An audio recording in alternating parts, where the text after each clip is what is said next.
Next is function of ਦਾ ਟਿਬਿਊਲਸ। ਹੁਣ ਇਹਨਾਂ ਟਿਬਿਊਲਸ ਦਾ ਗਲੋਮੂਲਰ filtration ਦਾ ਹੋ ਗਿਆ, ਹੁਣ ਇਹ ਟਿਬਿਊਲਸ ਦਾ ਕੀ ਫੰਕਸ਼ਨ ਆ। Here they are explaining. Proximal convoluted tubule is lined by simple coidal brush border epithelium cells. Epithelium cells ने but they are brush border। ਆਹ ਵਾਲੇ ਉੱਤੇ ਬ੍ਰਸ਼ ਲੱਗੇ ਹੁੰਦੇ ਨੇ, ਠੀਕ ਹੈ। ਬ੍ਰਸ਼ ਬਾਰਡਰ ਐਪੀਥੀਲੀਅਮ ਕਿਹਦੇ ਨੇ ਇਹ? ਪ੍ਰੋਕਸੀਮਲ। ਪੁੱਤਰ ਜੀ ਜਿਹੜਾ ਤੁਹਾਡਾ ਪਹਿਲਾ ਜਿਹੜਾ ਜਿੱਥੋਂ ਟਰਨ ਹੁੰਦਾ ਆ, ਉਹ ਪਹਿਲੀ ਟਰਨ ਨੂੰ ਅਸੀਂ ਪ੍ਰੋਕਸੀਮਲ ਕਨਵੋਲੇਟਡ ਟਿਬਿਊਲ ਕਹਿੰਦੇ ਆ। ਦੂਸਰੀ ਟਰਨ ਆ ਜਾਂਦੀ ਹੈ ਤੁਹਾਡੇ ਕੋਲ ਡਿਸਟਲ ਕਨਵੋਲੇਟਡ ਟਿਬਿਊਲ।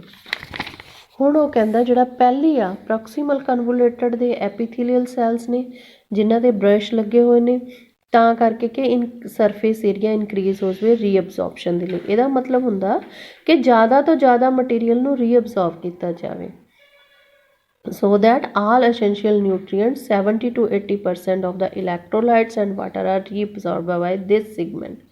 It also help in maintaining the pH and ionic balance, but pH ਤੇ ionic balance ਦੇ ਵਿੱਚ ਵੀ ਇਹ ਹੈਲਪ ਕਰਦਾ ਆ ਕੰਟਰੋਲ ਕਰਨ ਦੇ ਵਿੱਚ। And selective secretion of hydrogen ion ammonium and potassium, ਤੇ ਹਾਈਡਰੋਜਨ ਅਮੋਨੀਆ ਤੇ ਪੋਟਾਸ਼ੀਅਮ ਦੀ ਸਿਲੈਕਟਿਵ ਸਕ੍ਰੀਸ਼ਨ ਹੋਣੀ ਆ। Here they have shown you hydrogen ਤੇ ਅਮੋਨੀਆ ਵਿੱਚ ਪਏ ਨੇ ਸਿਲੈਕਟਿਵ ਸਕ੍ਰੀਸ਼ਨ ਦਾ ਮਤਲਬ ਕਿ ਤੁਹਾਡੇ ਕੋਲ ਬਲੱਡਸ ਤੋਂ ਵਿੱਚੋਂ ਨਿਕਲ ਕੇ ਵੇਸਟ ਦੇ ਵਿੱਚ ਆਏ ਨੇ। ਇਹਦੇ ਵਿੱਚ ਰੀਅਬਜ਼ੋਰਪਸ਼ਨ ਕਿਹੜੇ ਮਟੀਰੀਅਲ ਅਸੀਂ ਇੱਥੇ ਅਬਜ਼ੋਰਬ ਕੀਤੇ ਆ? ਸੋਡੀਅਮ ਕਲੋਰਾਈਡ ਅਬਜ਼ੋਰਬ ਕਰ ਲਿਆ, ਵਾਟਰ ਅਬਜ਼ੋਰਬ ਕਰ ਲਿਆ, ਹੋਰ ਜਿਹੜੇ ਨਿਊਟਰੀਐਂਟ ਸੀ ਉਹ ਅਬਜ਼ੋਰਬ ਕਰ ਲਏ ਨੇ, ਠੀਕ ਆ। ਇਹ ਤੁਹਾਨੂੰ ਉਹਨੇ ਅੱਗੇ ਦੱਸਿਆ ਆ। ਸਿਲੈਕਟਿਵ ਸਕ੍ਰੀਸ਼ਨ 'ਚ ਉਹਨੇ ਹਾਈਡਰੋਜਨ ਆਇਨ ਅਮੋਨੀਅਮ ਤੇ ਪੋਟਾਸ਼ੀਅਮ ਆਇਨ ਫਿਲਟਰੇਟ ਦੇ ਵਿੱਚ ਪੈਂਦੇ ਨੇ। ਐਂਡ ਐਬਜ਼ੋਰਪਸ਼ਨ HCO3 ਦੀ, ਇਹਨਾਂ ਉੱਪਰਲੇ ਮਟੀਰੀਅਲ ਦੀ ਐਬਜ਼ੋਰਪਸ਼ਨ ਹੁੰਦੀ ਹੈ, ਨੀਚੇ ਵਾਲੇ ਪੈਂਦੇ ਨੇ। ਜਿਹੜਾ ਪੁੱਤਰ ਜੀ ਆਹ ਵਾਲਾ ਪੋਟਾਸ਼ੀਅਮ ਆ, ਇਹ ਇਹਨੇ ਇੱਥੇ ਇਹਦਾ ਸਾਈਨ ਉੱਪਰ ਸ਼ੋ ਕੀਤਾ ਹੋਇਆ ਗਲਤ ਆ, ਨੀਚੇ ਨੂੰ ਆ, ਉਹ ਵਿੱਚ ਆਉਂਦਾ ਆ, ਉਹਦੀ ਸਕ੍ਰੀਸ਼ਨ ਹੁੰਦੀ ਹੈ। ਸਕ੍ਰੀਸ਼ਨ ਮੀਨਸ ਉਹ ਵਿੱਚ ਜਾ ਕੇ ਬਲੱਡ ਦੇ ਵਿੱਚੋਂ ਨਿਕਲ ਕੇ ਵੇਸਟ ਮਟੀਰੀਅਲ 'ਚ ਐਡ ਹੋ ਗਿਆ। ਆਹ ਵਾਲੇ ਵੇਸਟ ਮਟੀਰੀਅਲ 'ਚੋਂ ਫੇਰ ਬਾਹਰ ਕੱਢ ਲਏ ਨੇ ਉੱਪਰ ਵਾਲੇ, ਵਾਟਰ ਹੋ ਗਿਆ, ਨਿਊਟਰੀਐਂਟ, ਸੋਡੀਅਮ ਕਲੋਰਾਈਡ, HCO3, ਇਹਦੀ ਐਬਜ਼ੋਰਪਸ਼ਨ ਹੁੰਦੀ ਆ ਇਹ ਡਿਸਟਲ ਕਨਵੋਲੇਟਡ ਪਾਰਟ ਦੇ ਵਿੱਚ। ਨੈਕਸਟ ਆ ਗਈ ਹੈਨਲ ਰੂਪ, ਆ ਗਿਆ ਡਿਸਟਲ ਕਨਵੋਲੇਟਡ, ਆ ਗਿਆ ਪ੍ਰੋਕਸੀਮਲ ਸੈਕਿੰਡ, ਤੇ ਜਿਹੜੀ ਆਹ ਵਾਲੀ ਟਿਊਬ ਆ ਗਈ ਇਹਨੂੰ ਅਸੀਂ ਕਹਿੰਦੇ ਆ ਹੈਨਲਸ ਲੂਪ। ਹੁਣ ਹੈਨਲ ਦੇ ਲੂਪ ਦੇ ਵਿੱਚ ਕੀ ਹੁੰਦਾ? Reabsorption in this segment is minimum. ਇੱਥੇ ਰੀਅਬਜ਼ੋਰਪਸ਼ਨ ਬਹੁਤ ਘੱਟ ਹੁੰਦੀ ਆ। However this region plays significant role in maintaining high osmolarity, ਠੀਕ ਆ, high osmolarity of medullary interstitial fluid, ਮਤਲਬ ਕਿ ਜਿਹੜਾ ਵੇਸਟ ਮਟੀਰੀਅਲ ਜਾਂਦਾ ਆ ਉਹਦੀ ਓਸਮੋਲੈਰਿਟੀ ਕੰਟਰੋਲ ਕਰਦੇ ਆ ਇੱਥੇ ਬਸ। ਡਿਸੈਂਡਿੰਗ ਲਿੰਬ ਆਫ ਹੈਨਲਸ ਲੂਪ, ਜਿਹਦੇ ਵਿੱਚ ਡਿਸੈਂਡਿੰਗ ਮੀਨ ਜਿਹਦੇ 'ਚ ਥੱਲੇ ਨੂੰ ਜਾ ਰਿਹਾ, ਅਸੈਂਡਿੰਗ ਆਹ ਵਾਲਾ ਲਿੰਬ ਡਿਸੈਂਡਿੰਗ ਆ, ਆਹ ਵਾਲਾ ਲਿੰਬ ਅਸੈਂਡਿੰਗ ਆ, ਠੀਕ ਹੈ। Descending limb of loop of Henle is permeable to water but almost impermeable to electrolytes. Descending ਦੇ ਵਿੱਚ ਉਹ ਕਹਿੰਦਾ ਸਿਰਫ ਔਰ ਸਿਰਫ ਇਹਦੇ 'ਚੋਂ ਪਾਣੀ ਦੀ ਰੀਅਬਜ਼ੋਰਪਸ਼ਨ ਹੁੰਦੀ ਆ, ਪਾਣੀ ਨਿਕਲ ਜਾਂਦਾ, ਹੋਰ ਚੀਜ਼ਾਂ ਕੁਝ ਨਹੀਂ ਨਿਕਲਦੀਆਂ। ਹੋਰ ਇਲੈਕਟ੍ਰੋਲਾਈਟਸ ਦਿਸ ਵਨ, ਇਹ ਕੋਈ ਇਲੈਕਟ੍ਰੋਲਾਈਟ ਨਹੀਂ ਨਿਕਲਦਾ। ਐਂਡ ਦਿਸ ਕੰਸਨਟਰੇਟਸ ਦਾ ਫਿਲਟਰੇਟ, ਇਹਦੇ ਨਾਲ ਜਿਹੜਾ ਫਿਲਟਰ ਆ, ਜਿਹੜਾ ਵੇਸਟ ਮਟੀਰੀਅਲ ਉਹ ਕੰਸਨਟਰੇਟਡ ਬਣ ਜਾਂਦਾ। ਜੇ ਕਿਸੇ ਚੀਜ਼ 'ਚੋਂ ਅਸੀਂ ਪਾਣੀ ਕੱਢ ਲਈਏ ਉਹ ਕੰਸਨਟਰੇਟਡ ਹੋ ਜਾਂਦੀ ਆ, ਜੇ ਉਹਦੇ 'ਚ ਪਾਣੀ ਐਡ ਕਰ ਦਈਏ, ਵਾਟਰ ਐਡ ਕਰ ਦਈਏ ਤਾਂ ਉਹ ਡਾਇਲਿਊਟ ਆ, ਜੇ ਉਹਦੇ 'ਚੋਂ ਵਾਟਰ ਕੱਢਦਾ ਆ ਤਾਂ ਅਸੀਂ ਉਹਨੂੰ ਬੋਲਦੇ ਹਾਂ ਕੰਸਨਟਰੇਟਡ। ਹੁਣ ਜਿਹੜਾ ਇਹ ਕੰਸਨਟਰੇਟਡ ਫਿਲਟਰੇਟ ਹੋ ਗਿਆ ਆ, ਜਿਉਂ-ਜਿਉਂ ਥੱਲੇ ਨੂੰ ਜਾਂਦਾ, ਮੂਵਸ ਡਾਊਨ, ਐਜ਼ ਥੱਲੇ ਨੂੰ ਮੂਵ ਕਰਦਾ, ਜਿਹੜਾ ਅਸੈਂਡਿੰਗ ਲਿੰਬ ਆ ਇਜ਼ ਇੰਪਰਮੀਏਬਲ ਟੂ ਵਾਟਰ, ਉਹ ਉਲਟਾ ਹੋ ਜਾਂਦਾ, ਉਹ ਆਪਣੇ ਵਿੱਚੋਂ ਪਾਣੀ ਨਹੀਂ ਨਿਕਲ ਦਿੰਦਾ।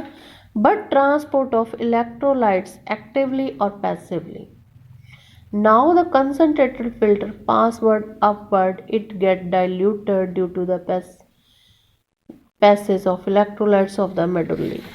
ਹੁਣ ਇਹ ਕੰਸਨਟਰੇਟਡ ਬਣਿਆ ਸੀ, ਇਹ ਵਾਲਾ ਹੁਣ ਜਿਹੜਾ ਅਗਲਾ ਆ ਅਸੈਂਡਿੰਗ ਲਿੰਬ ਆ, ਇਹ ਆਪਣੇ ਵਿੱਚ ਦੀ ਵਾਟਰ ਹੋਰ ਨਿਕਲਣ ਨਹੀਂ ਦਿੰਦਾ, ਵਾਟਰ ਪ੍ਰਤੀ ਇਹ ਇੰਪਰਮੀਏਬਲ ਆ। ਪਰ ਇਹਦੇ ਵਿੱਚ ਦੀ ਕੀ ਨਿਕਲ ਜਾਂਦੇ ਆ, ਇਲੈਕਟ੍ਰੋਲਾਈਟ, ਸੋਡੀਅਮ ਕਲੋਰਾਈਡ ਹੋਰ ਨਿਕਲ ਗਿਆ, ਠੀਕ ਆ, ਅਤੇ ਜਿਹੜੇ ਹੋਰ ਨੇ ਉਹ ਸਾਰਾ ਕੁਛ ਇਹਦੇ ਵਿੱਚ ਦੀ ਨਿਕਲ ਜਾਂਦਾ ਆ।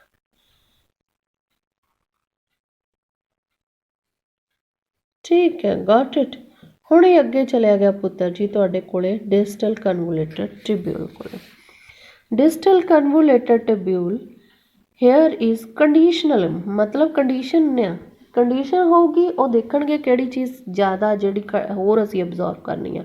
ਕੰਡੀਸ਼ਨਲ ਰੀਅਬਜ਼ੋਰਪਸ਼ਨ ਹੁੰਦੀ ਆ ਸੋਡੀਅਮ ਦੀ, ਵਾਟਰ ਦੀ, ਇਸ ਸੈਗਮੈਂਟ ਦੇ ਵਿੱਚ। Distal convoluted is capable of reabsorption of HCO3, selective secretion of hydrogen, potassium and ammonium to maintain the pH and sodium potassium balance in blood। ਉਹ ਤੁਹਾਡੇ ਕੋਲੇ ਕਹਿੰਦਾ ਹੈ ਕਿ ਸੋਡੀਅਮ ਤੇ ਹਾਈਡਰੋਜਨ ਆਇਨ ਦੇ ਜਿਹੜੇ ਇਹਨਾਂ ਦੀ ਸਕ੍ਰੀਸ਼ਨ ਹੁੰਦੀ ਹੈ ਵਿੱਚ ਐਡ ਹੁੰਦੇ ਨੇ, ਤੇ ਐਬਜ਼ੋਰਪਸ਼ਨ ਫੇਰ ਹੋ ਗਈ ਤੁਹਾਡੇ ਕੋਲ ਸੋਡੀਅਮ ਕਲੋਰਾਈਡ ਹੋਰ ਐਬਜ਼ੋਰਬ ਕਰ ਲਿਆ, ਪਾਣੀ ਹੋਰ ਐਬਜ਼ੋਰਬ ਕਰ ਲਿਆ, HCO ਹੋਰ ਐਬਜ਼ੋਰਬ ਕਰ ਲਿਆ, ਠੀਕ ਹੈ। ਇਹਨਾਂ ਦੀ ਐਬਜ਼ੋਰਪਸ਼ਨ ਤੁਹਾਡੇ ਕੋਲ ਹੋ ਗਈ ਆ, ਤੇ ਸਕ੍ਰੀਸ਼ਨ ਕਿਹਦੀ ਹੋ ਗਈ, ਵਿੱਚ ਹਾਈਡਰੋਜਨ ਪੈ ਗਿਆ ਜਾ ਕੇ, ਕੁਝ ਪੋਟਾਸ਼ੀਅਮ ਆਇਨ ਪੈ ਗਏ ਤੇ ਕੁਝ ਅਮੋਨੀਆ। ਅਮੋਨੀਆ ਤਾਂ ਪੁੱਤ ਜਾਊਗਾ ਹੀ ਕਿਉਂਕਿ ਉਹ ਕੀ ਆ ਸਾਡਾ ਵੇਸਟ ਮਟੀਰੀਅਲ ਆ, ਤੇ ਕੁਝ ਇੱਥੇ ਜਾ ਕੇ ਇਹਦੇ ਵਿੱਚ ਅਮੋਨੀਆ ਐਡ ਹੋ ਗਿਆ। Now last is collecting Duckett.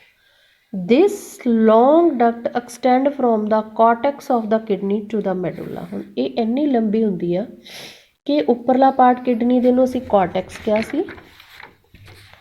ਦੇਖੋ ਆਹ ਵਾਲੀ ਤੁਹਾਡੀ ਕੋਰਟੈਕਸ ਆ, ਆਹ ਵਾਲੀ, ਤੇ ਆਹ ਵਾਲੀ ਤੁਹਾਡੀ ਕਿਹੜੀ ਆ, ਆਹ ਵਾਲੀ, ਇਹਨੂੰ ਮੈਡੂਲਾ ਕਹਿੰਦੇ ਆ, ਆਹ ਵਾਲੇ ਰੀਜਨ ਨੂੰ। ਉਹ ਆਹ ਜਿਹੜਾ ਬਾਹਰ ਨੂੰ ਦਿਖਾਏ ਹੋਏ ਨੇ, ਠੀਕ ਹੈ, ਜਿਹੜੇ ਨੈਫਰੋਨ ਦੇ ਆ ਬਾਹਰ ਨੂੰ ਦਿਖਾਏ ਹੋਏ ਨੇ, ਇਹ ਤੁਹਾਡਾ ਕਿਹੜਾ ਆ, ਕਲੈਕਟਿੰਗ ਡਕਟ ਆ, ਜਿਹੜੀ ਕਿ ਮੈਡੂਲਾ ਤੋਂ ਕੋਰਟੈਕਸ ਦੇ ਵਿੱਚ ਆ ਜਾਂਦੀ ਆ। Large amount of water could be reabsorbed by this region. ਅਤੇ ਮੈਕਸੀਮਮ ਇਹਦਾ ਕੰਮ ਕੀ ਆ, ਬਸ ਇਹ ਪਾਣੀ ਨੂੰ ਕੱਢ ਦਿੰਦਾ, ਹੋਰ ਪਾਣੀ ਨੂੰ। ਰੀਅਬਜ਼ੋਰਪਸ਼ਨ ਆਫ ਵਾਟਰ ਇਹ ਕਲੈਕਟਿੰਗ ਡਕਟ 'ਚ ਹੁੰਦੀ ਹੈ। ਮੈਕਸੀਮਮ ਇਹ ਵਾਟਰ ਨੂੰ ਐਬਜ਼ੋਰਬ ਕਰ ਜਾਂਦਾ ਆ, ਵਾਟਰ ਹੋਰ ਕੱਢ ਦਿੰਦਾ ਆ, ਤਾਂ ਕਿ ਸਾਡੀ ਬੋਡੀ ਦੇ ਵਿੱਚ ਡੀਹਾਈਡਰੇਸ਼ਨ ਨਾ ਹੋ ਜਾਵੇ। ਟੂ ਪ੍ਰੋਡਿਊਸ ਕੰਸਨਟ੍ਰੇਟਡ ਯੂਰਿਨ, ਜਦੋਂ ਵਾਟਰ ਕੱਢ ਲਿਆ ਤਾਂ ਜਿਹੜਾ ਯੂਰਿਨ ਉਹ ਕਿਹੜਾ ਬਣ ਗਿਆ, ਕੰਸਨਟ੍ਰੇਟਡ। ਦਿਸ segment allows the passage of small amount of urea into the medullary interstitial to keep up osmolality and play important role in the balance of pH, ionic balance and selective secretion। ਇਹਨਾਂ ਦੀ ਪਾਈ ਜਾਂਦਾ ਆ ਫਿਲਟਰੇਟ ਦੇ ਵਿੱਚ। ਤੇ ਹੁਣ ਜਿਹੜਾ ਤੁਹਾਡਾ ਫਿਲਟਰੇਟ ਆ ਉਹ ਪੁੱਤਰ ਜੀ ਇੱਥੇ ਆ ਕੇ 180 ਤੋਂ 1.5 ਲੀਟਰ ਤੱਕ ਆ ਗਿਆ। ਇੰਨੀ ਜ਼ਿਆਦਾ ਹੋਰ ਚੀਜ਼ਾਂ ਕੱਢ ਲਈਆਂ ਜਾਂਦੀਆਂ ਨੇ।